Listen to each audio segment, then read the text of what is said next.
My three top reasons for you to go out and pay to see The Naked Gun 2025 are because of number one, your comedy past, which you should be aware of. So you start here by going to see this Naked Gun and then go back and watch the old Naked Gun movies. They're on cable, they're available, they are streaming.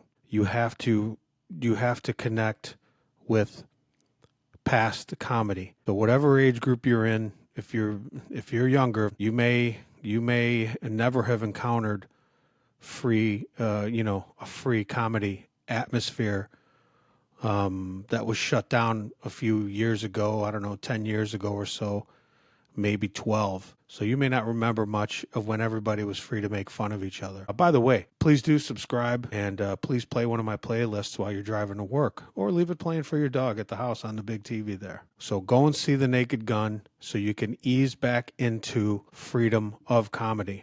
Okay, and also go back and watch those movies. The second reason is because of the comedy present. You should support this. Maybe it's combined with the future. If you go out and support this movie, not only you'll get some laughs, okay? There were some laughs. They weren't huge belly laughs, although there were a couple. But if you go out and support this, you will add to the success the movie is already experiencing. This will lead to more movies like this being made. And I don't mean movies similar to The Naked Gun. I mean movies that are not afraid to hurt people's feelings, movies that are not afraid to make fun of different groups, make fun of, to what used to be normal, just lampoon industries and archetypes and ultimately ourselves and each other. Okay, we've got to get back into that. Everybody has been all pent up for years and years, and that's why the world is so crazy. We've got to loosen up. And this is a great way through art, or okay, through culture. That's what movies are. Even silly, slapstick comedies are art. They are culture. They are humanity. This is us holding ourselves up to a mirror to see how ridiculous and how stupid we look and sound. Sometimes, myself included. Okay, nobody's accepted here, and I mean, no, there are no exceptions. So, but that's why this is so important, and maybe most importantly, for the future of comedy, the future of comedy movies. We have to make sure that the future of film, whether it's on television or whether it's in feature films, that people who write movies and direct movies are going to feel, for lack of a better term, safe enough to come back out and put themselves out there and make movies that might have been attacked a few years ago, but that will now be free to express ourselves about. So Todd Phillips is one of the best examples of that. He did the Hangover movies, which were hilarious and filthy, and they made a lot of money. Okay, but that kind of art, that kind of film got shut down because of the craziness of wokeness, the craziness of DEI and political correctness, all that stupid shit that stifles creativity. Okay, so and again, now there was a silver lining that he went and made the first Joker movie, which was an awesome film on every level. But even that was followed up by a very weak, punkish follow-up sequel that took years to make, and it was an absolute bomb. And I guess it was just a cash grab by Todd Phillips. But I digress. We've got to make sure that movies, silly, stupid, quote-unquote offensive movies like The Naked Gun can be made in the future. I'll talk a little bit about the film, but I think the impact of the movie is going to have not as much to do with what's actually in the movie.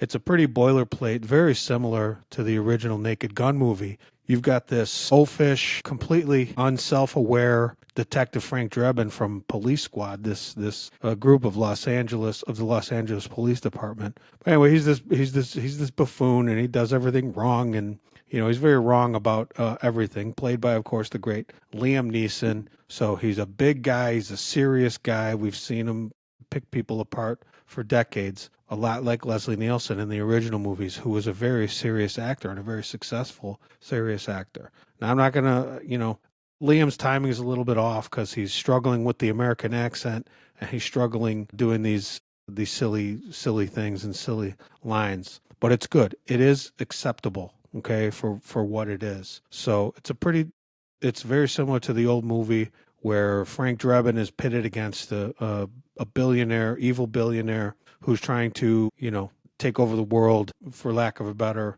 term. And so that's the basic storyline. And there's the femme fatale, which in this case is Pam Anderson. And I will say, my biggest laugh in this movie was at the hands of Pam Anderson. She had this line that I'm not sure if it was improv or if it was in the script, but she just drops this line. I'm not going to spoil it. I'm not going to say where, what, or when. But I was laughing my ass off when she dropped this line throughout this entire movie. That was definitely my biggest laugh. So it surprised me. I won't get into the cameos. I don't want to spoil anything. It's worth going and seeing. So I'm not gonna hint at the other little surprises. The rest of the movie you could see in the trailer. You see the gags where he's playing the little girl. You see all the silliness with the silhouettes and the filthy sex stuff. They do a little bit of race stuff.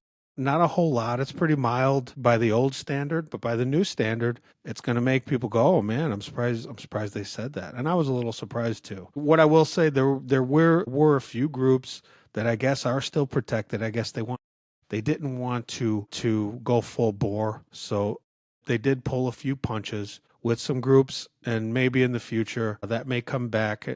When you see if you could tell me. But yeah, so the story itself, it's pretty funny. There's a lot of gags. There's a lot of one-liners, a lot of sight stuff. I also want to say how high quality it is. The cinematography is fantastic. The sets, the costumes. I'm not sure the price tag on the movie, but it looks great, especially for a comedy. It almost looks like a real kind of cop movie, especially the opening scene. Kind of reminded me of The Dark Knight. But the main things are, and the reason you should go and see this movie and pay to see it, whether it's this week, tomorrow is probably going to be Half Price Tuesday or $5. Go out and pay and see this movie. Go and see it this weekend. Tell your friends, bring your girlfriend, bring your wife. She's going to hate it.